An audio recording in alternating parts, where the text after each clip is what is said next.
My name is Scholastica Rugorondaba. I'm the one who runs this palliative care center. I started it in 2015.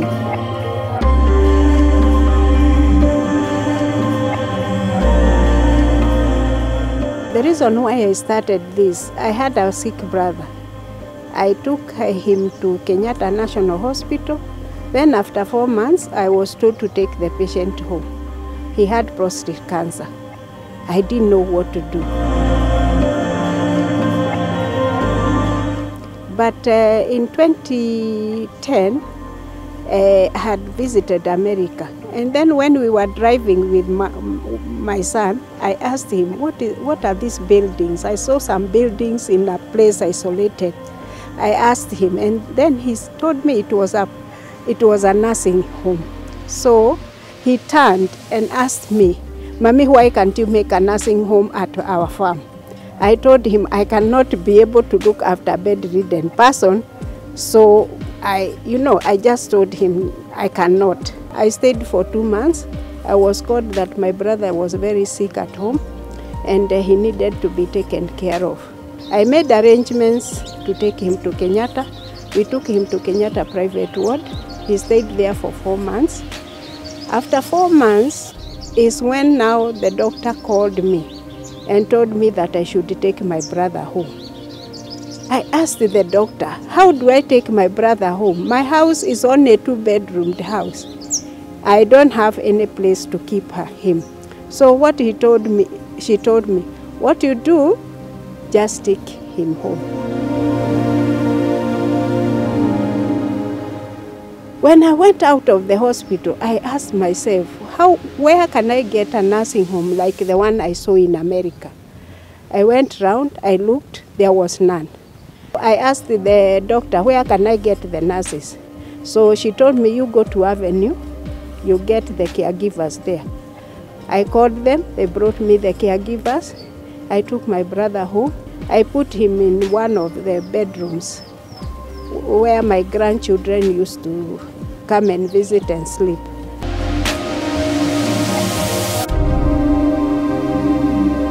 The doctor was really very interested with this patient.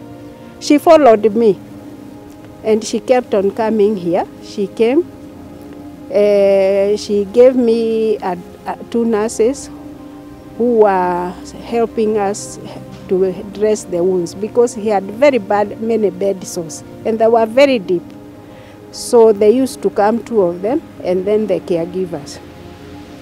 After 5 months, when she came, she saw the patient and then called me outside. And then she told me, you know what? Your brother is going to die, but you have done a good job. Your brother with those big wounds and he's not smelly, you have done a good job. So she asked me, can you make a nursing home in this place, because the place it can be a very good place for a nursing home. I told her, now I can, but before I could not, but now because I'm used to my brother, I can.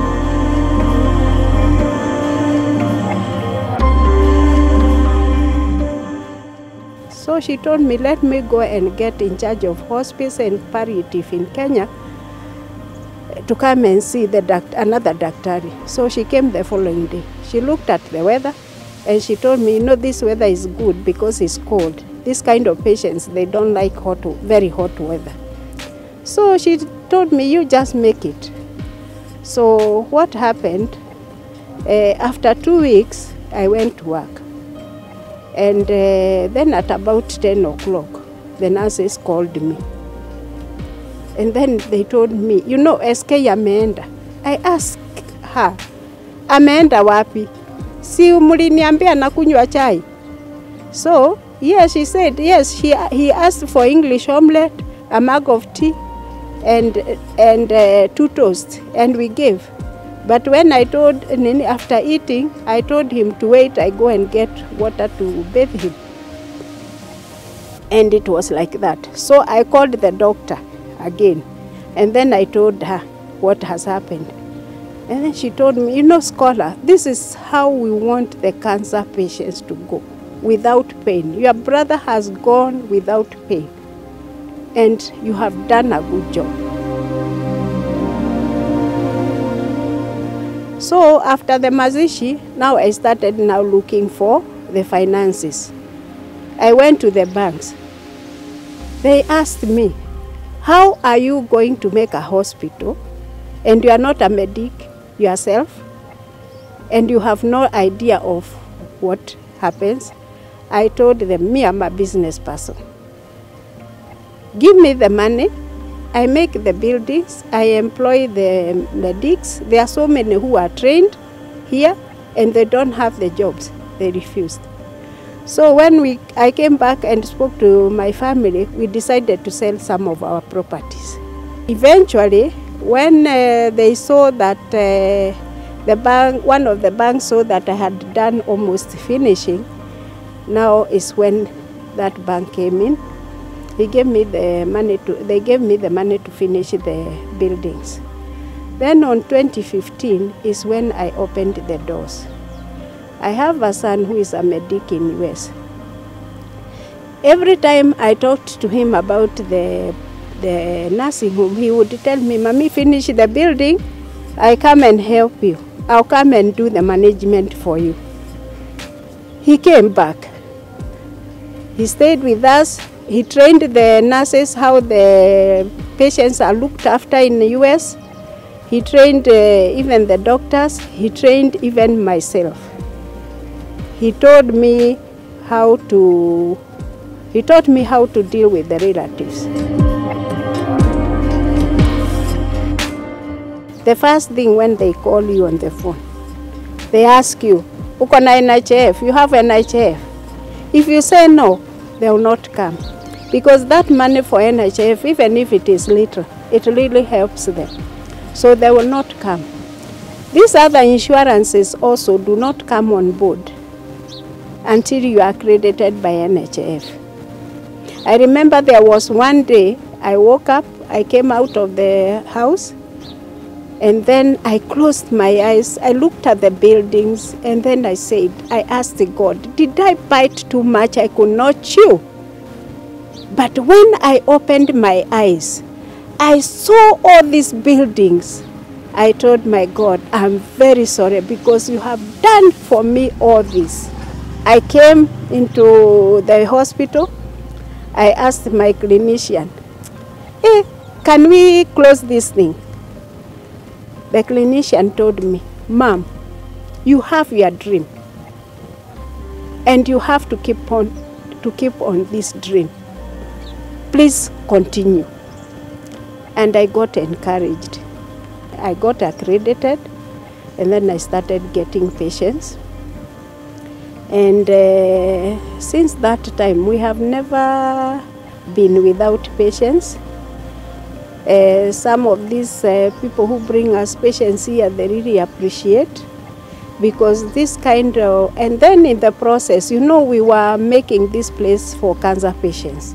Little did we know that there are other kind of patients who need palliative, but they are never mentioned. And these people, it is very hard to look after them at home. One, they have got brain damage, they have got brain tumors, they have got accidents, and some of these people feed through the tube here. And they have got a tracheostomy here, they have got a hole here. And they are very difficult to keep them at home. So those people started coming, bringing in patients. The other hospitals came to know us. So usually when they get this kind of patients, they refer them here. And NHF has also been very supportive because on the other hand, we also help them and they help us. Because they have civil servants like police and these other servants who have got this kind of problem. And when they are kept in the hospital, these people are kept in HDU. And it's very expensive. But when they are brought here, it is it's a little bit cheaper. It's cheaper than being in a big hospital. We also do a very good nursing because these people need nursing. Every 2 hours, this patient is supposed to be turned, because if you don't turn them, they are going to have bed sores. And also, these patients, we also take them sometimes out for sun.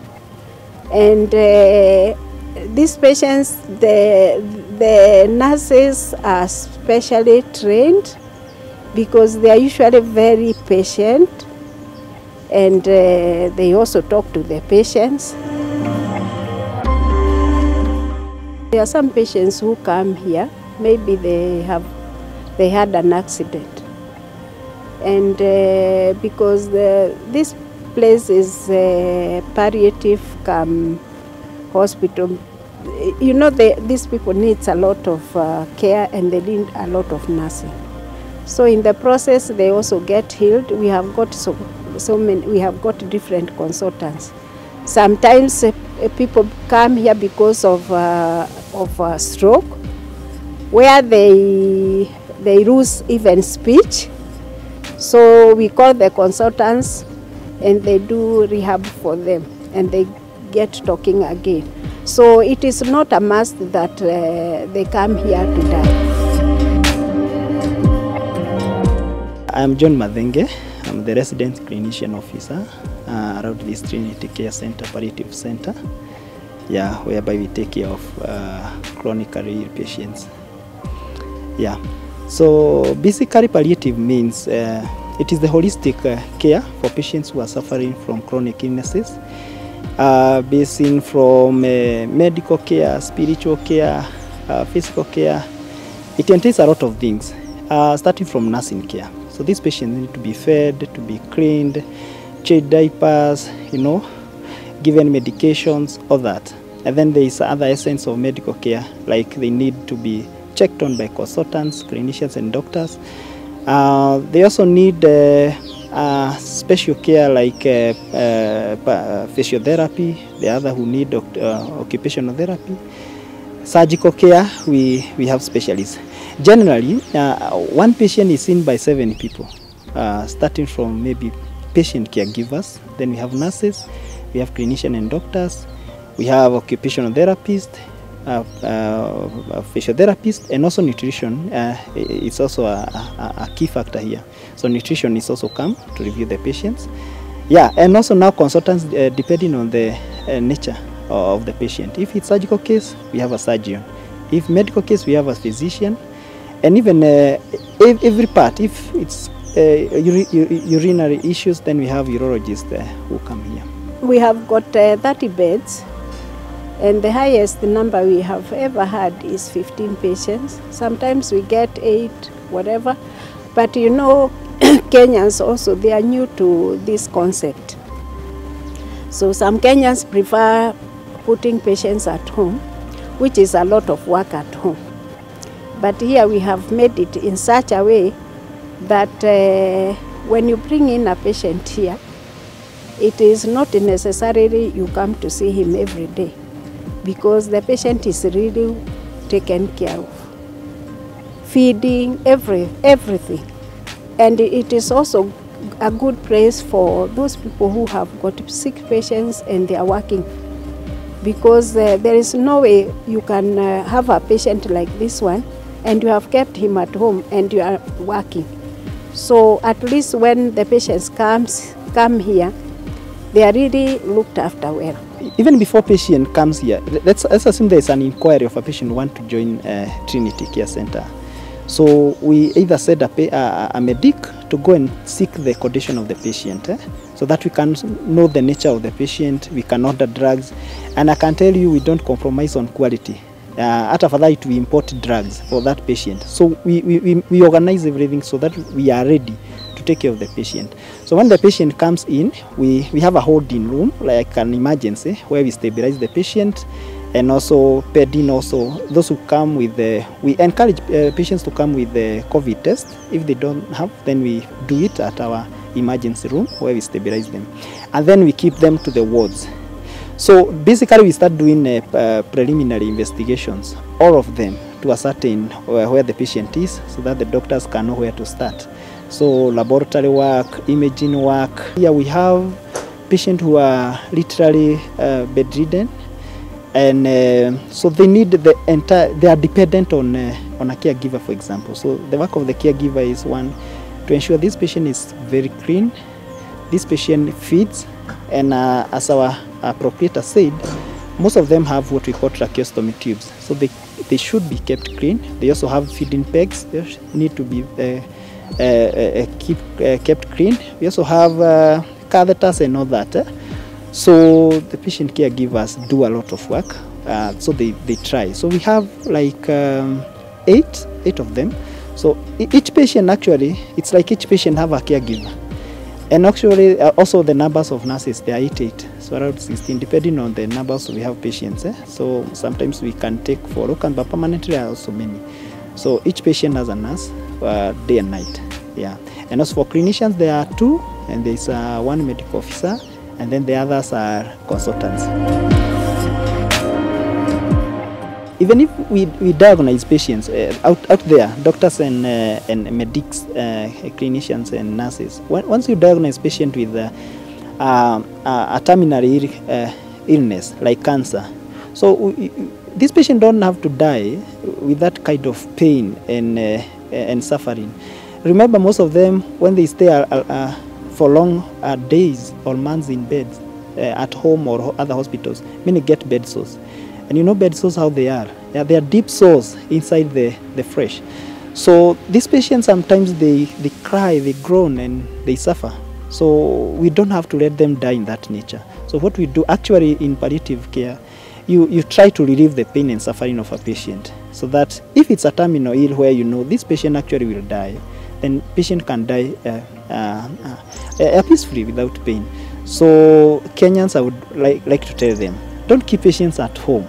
It's a lot of work, I can tell you. If you keep a patient at home, I don't know, you might compromise quality, because I can tell you in this facility, from feeding to wood dressings for those who have woods, to medical care, to vital signs monitoring. You know, a single thing is a factor to us. A change in a BP, it's a factor to us. And at home, sometimes you may not know where to start, where to end. So I would really wish to tell Kenyans to adopt this thing. Yeah, it is really helping. Since I joined this palliative center, I can tell you I've seen patients, even if they die, those who die, they die peacefully. And some of the time you find they get well and they go home. You know, actually many people call it end stage care as palliative, whereby you are just doing few things for the patient to pack and go. But no, it's not the case. You know, life is sanctity, and you cannot define when a person is going to die.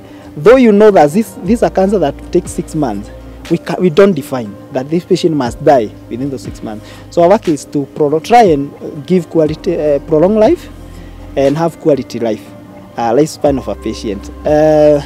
So it doesn't mean it's end stage. So there are patients who come here, and actually, I remember there's a patient who came from a hospital I won't mention. They said that patient needs an ICU 24/7 and must be in an ICU. And I can tell you she stayed here for long, even than expected. Not many people would expect that those patients would stay. So they stay a lot. Of course, as you can see, this the care center where it is, it's very calm, serene. So there is no pollution, no noise pollution, no nothing. It's very quiet, and actually very clean. Yeah. We take care of cleanliness. The type of patients we have here, one, those with brain injuries, terminal ill patients, or the patient who have spinal cord issues.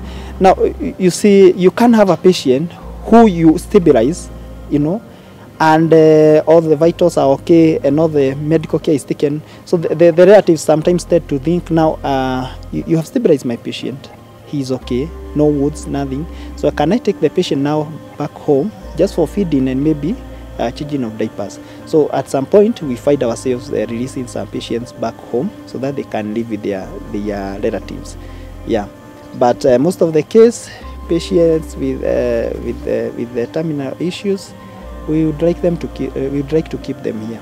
The reason why I did come about this, it was one, I didn't know what to do with my brother, and another thing, when I looked after my brother, I saw that there was a lot of need of this kind of patients. They need to be looked after with humanity. It is not because of money, but because of humanity. And at the same time, I'm already retired. Now what is remaining is to do God's work. Yeah, my children are grown up. So it really inspires me because I get that satisfaction that the patients are looked after well. Yeah, and at the same time, every morning I have to come, do my round, just to say hi. I ask my nurses, if it is the women, what? How are my girls? When I go to men, how are my boys? And, you know, they feel happy, even if they are not talking, but at least they know there is a mama here. We have got a sanction machine because these people are usually sanctioned. We have got oxygens, and those are charged separately, and consumables. Yeah, so at least 450,000 a month. Yeah, which we find is reasonable, because if you keep a patient like that in HDU, in these other hospitals, you pay a lot of money. Yule amewahi kukaa sana, amekaa 4 years, but he passed on last year. We had another one who stayed for 3 years and a half. Huyo kwanza tulianza naye 2015. And then the one we have now here, we had another one who had stayed for 1 year, 8 months. But the one we have here, the oldest, is 1 year, 7 months. Those Kenyans who keep their patients at home, okay, they think they are saving. But at the same time, I find that when a patient is brought here, that patient is looked after very well. And even keeping the patient at home, you yourself, you are not even medic. So you find that in the end, some of these patients end up with very bad bed sores. And the owners of the patients don't know. But at least here, they are really looked after very well. So I would like to ask Kenyans to think, if they can afford, the best thing you would give that patient, the best, is to bring the patient to a place like this. It is best. It will be the best.